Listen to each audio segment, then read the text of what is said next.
Nesta aula, iremos aprender um pouco sobre matrizes e vetores, bem como declará-los. Aprendemos nas aulas anteriores como declarar uma variável utilizando o comando dim. Depois aprendemos a usar o charad para poder fazer a passagem da variável através das subs ou functions. O item novo que aparece agora é o que está no subscrito após a variável. Esse subscrito nos permite criar uma variável com índices, e os índices podem ser de uma, duas ou mais dimensões. O comando dim, então, nos permite criar uma variável que tem um nome e subíndices. Vamos entender o que significa isso. Imagine que você esteja desenvolvendo um jogo e que nesse jogo possui dois inimigos. Agora, imagine que no seu jogo você tenha 40, 50, 100 inimigos numa fase.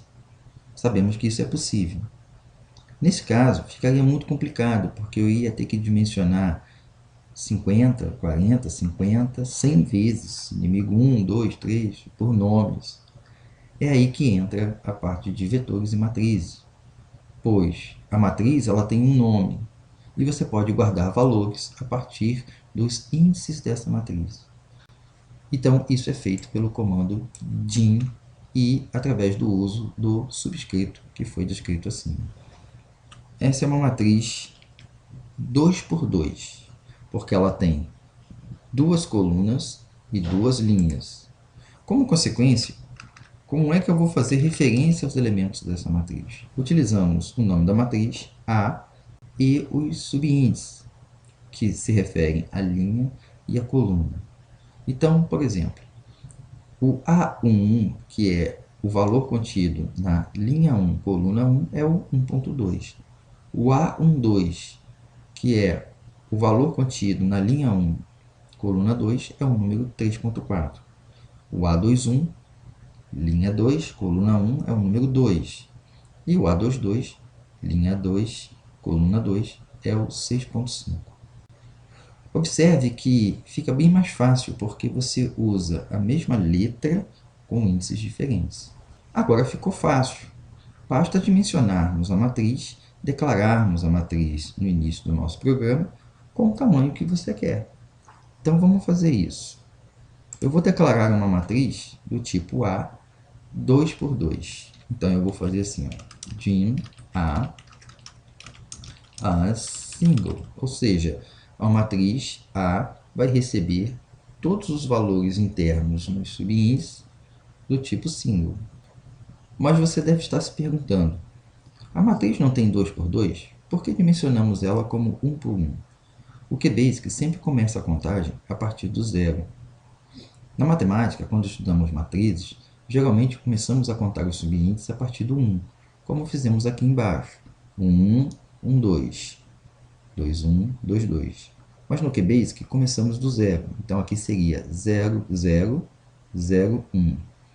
1, 0, 1, 1.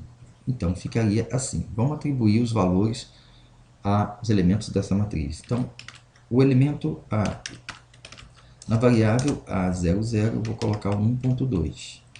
No A01, eu vou colocar o 3.4. No A10, eu vou colocar o número 2. E no A11, eu vou colocar o número 6.5.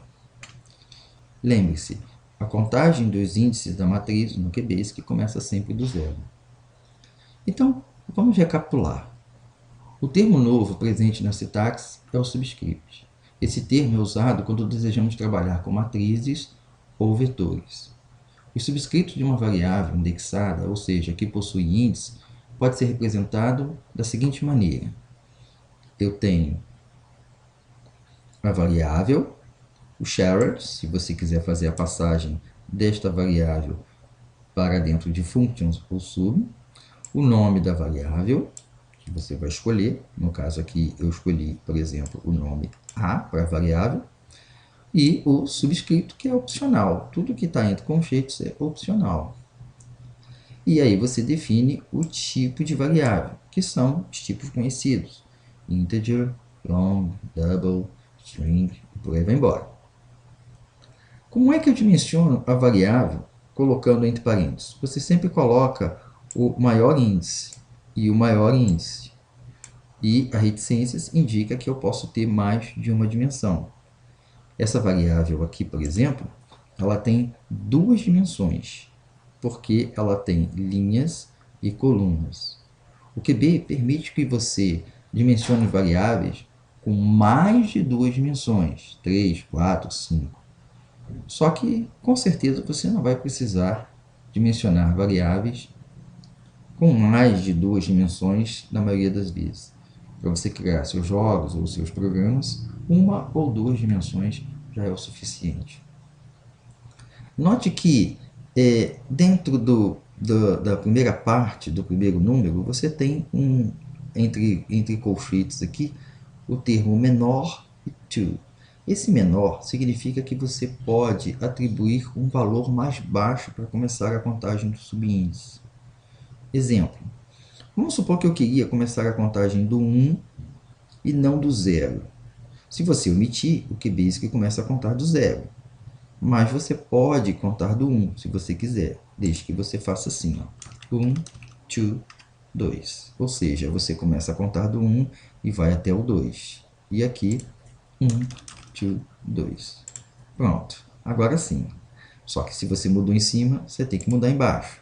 Então, você começou do 1, 1, 1, 2, 2, 1, e finalmente 2, 2. Ou seja, o to permite uma ligação da faixa de números de valores e seus respectivos índices para determinada dimensão. Então, exemplo, se eu dimensionar uma variável, dimensione uma variável v de 1 to 10 as integer, significa que essa matriz ela é uma matriz unidimensional. Quando uma matriz é unidimensional, podemos também chamá-la de vetores. Mas, voltando, ela é uma matriz unidimensional que tem valores que variam de 1 até o número 10. Como consequência, essa matriz, esse número V, ele tem os seguintes índices: 1, 2, 3, 4, 5, 6, 7, 8, 9 e 10. Se a gente contar, a gente vai ver que tem 1, 2, 3, 4, 5, 6, 7, 8, 9, 10. Cuidado, se você dimensionar um dado como sendo 10,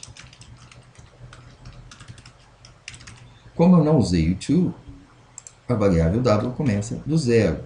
Então, w vai ter a seguinte contagem: 0, 1, 2, 3, 4, 5, 6, 7, 8, 9. Observe que você ainda continua tendo 10 elementos, como indicado aqui, mas contado a partir do zero. Para eu saber o número de elementos que possui uma matriz, basta eu multiplicar o número de linhas pelo número de colunas. Nesse caso aqui, eu dimensionei uma matriz que tem 2 elementos na linha, 2 elementos na coluna, então eu tenho 2 vezes 2, eu tenho 4 elementos no total para essa matriz, como está representado aqui embaixo. Uma matriz, por exemplo, 8 por 4, ou seja, com 8 linhas e 4 colunas, terá no total 32 elementos. Eu vou dimensionar uma variável A, 2 por 2. Pergunta: quantas dimensões tem essa matriz? Essa matriz tem duas dimensões. Ela tem linha, coluna. Quantos elementos tem essa matriz?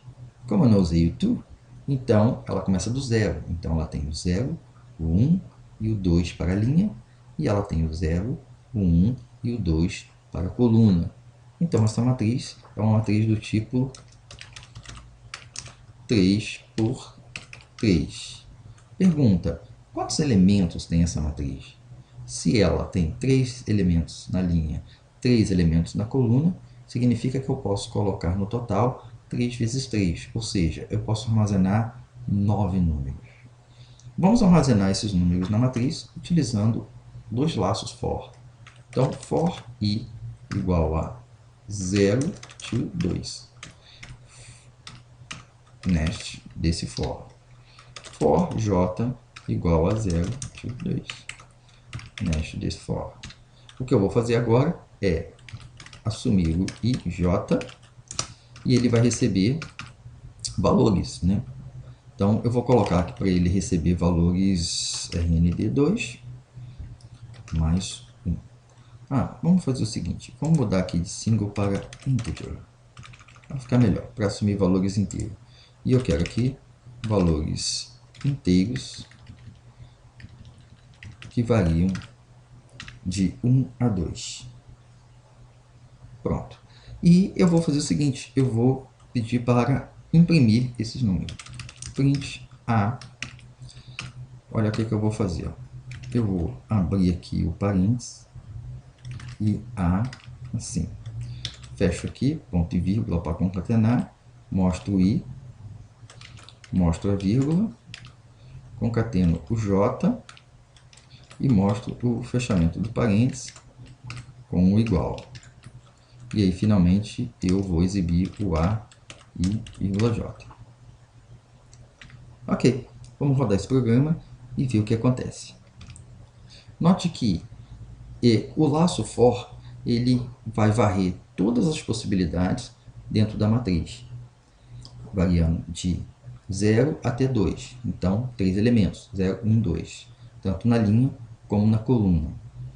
O meu RND multiplicado por 2 vai gerar números aleatórios, que somado mais 1, e dentro do int vai gerar números na faixa de 1 e 2. Então, esse programa ao rodar, ele atribui os valores que estão representados na tela para cada variável desse tipo. De se usar também o to, é que a gente pode utilizar a contagem do índice a partir de valores negativos. Ou seja, eu poderia atribuir uma matriz um valor negativo, por exemplo, de menos 2 to 2. Ou, por exemplo, de menos 6 to 2. No caso, né, fica um pouco mais difícil para eu descobrir quantos elementos tem nessa matriz. Para isso, a gente vai usar uma formulinha. A formulinha que eu vou usar é: o número de elementos é o número a faixa maior menos a faixa menor e soma mais 1. Vejamos como é que fica, então, essa matemática aí. Ó. A minha matriz, a faixa maior é 10.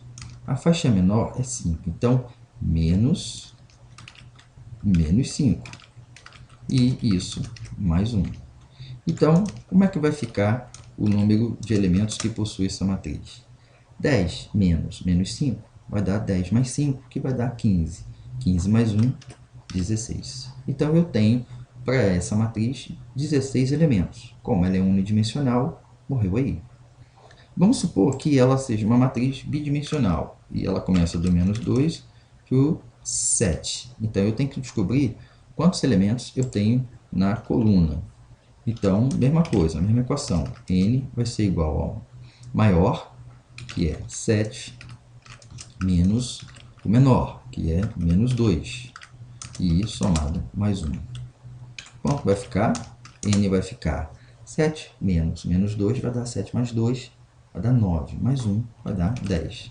Então, essa matriz tem 16 elementos na linha e 10 elementos na coluna. E 16 vezes 10 é uma matriz do tipo 16 vezes 10. E 16 vezes 10 vai dar 160 elementos. O primeiro erro indica que você está dimensionando uma matriz que já foi dimensionada.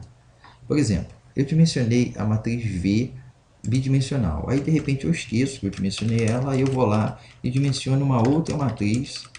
O segundo erro é um erro de fora de faixa. Vamos supor que você dimensionou uma matriz que tenha 3 elementos, mas aí você tentou preencher a matriz no quarto elemento. Não vai dar, porque esse quarto elemento não existe. Essa quarta variável não existe. Aí ele vai te dar o segundo erro. Vamos voltar no exemplo do inimigo, então. Como é que eu colocaria inimigos na tela? Bem, a primeira coisa que a gente vai fazer é, através do comando type, criar uma variável do tipo inimigo, endType. Aqui dentro do type eu vou colocar todas as variáveis referentes a esse inimigo.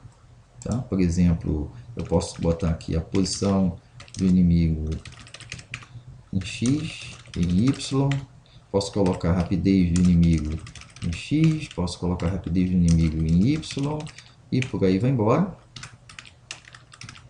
Lá no final, né, eu vou colocar que dimensionar um inimigo, por exemplo, uma nave inimiga. Eu tenho, por exemplo, 100 naves inimigas, e essas 100 naves inimigas é do tipo inimigo. Pronto, aí agora você vai trabalhar lá. Vamos supor que eu quero saber a posição da nave 1. Então você vai lá, nave inimiga. Note que com um único comando aqui, você conseguiu fechar 100 entidades do mesmo tipo, mas 100 entidades diferentes. Na próxima aula faremos exemplos de como utilizar matrizes e vetores.